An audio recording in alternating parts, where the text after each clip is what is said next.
Galit na pampagising sa Gilas Pilipinas netong si Coach Tim. Natikman ng Gilas player. We're not even trying anymore! Not even fucking Harkley to get back! You didn't even come to the help on that pass! Nothing!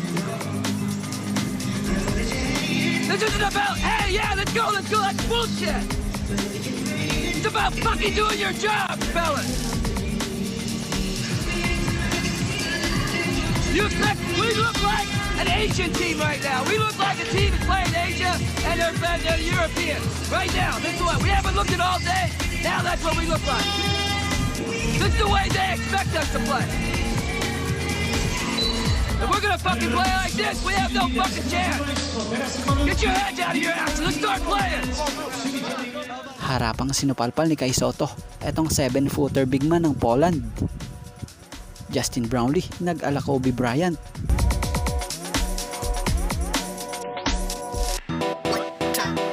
And hanep si Dwight Ramos, ginulat ang Poland nang biglang mag-takeover mode sa dulo.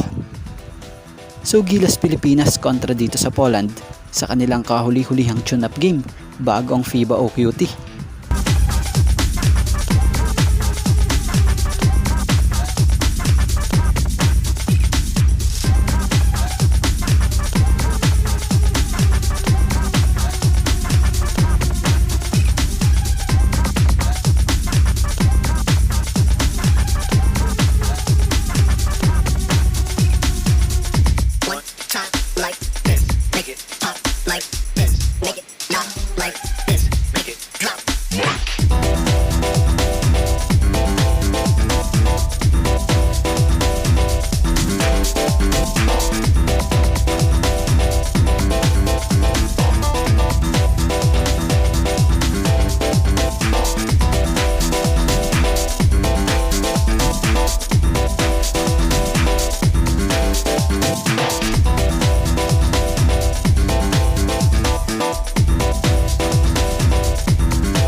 Natapos ang first half, tangan ng Poland ang kalamangan kontra Gilas Pilipinas sa score na 41-38.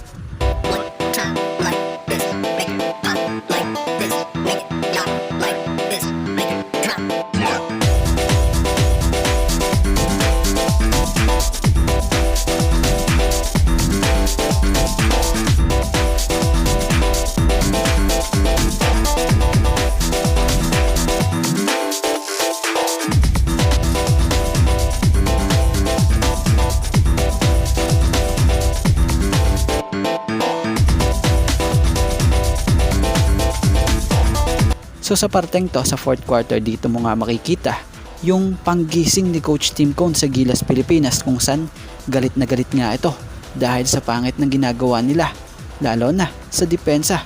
Pero after nga nito, dito muling nabuhayan at ginanahan ng Gilas National Team, na kung saan bagamat natalo ang Gilas Pilipinas, naipakita naman nila na nagawa nila na muntik pang maipanalo ang laban, kung saan kung hindi nga lang kinulang sa minuto, baka nga chance pa nilang makuha ang panalo dito.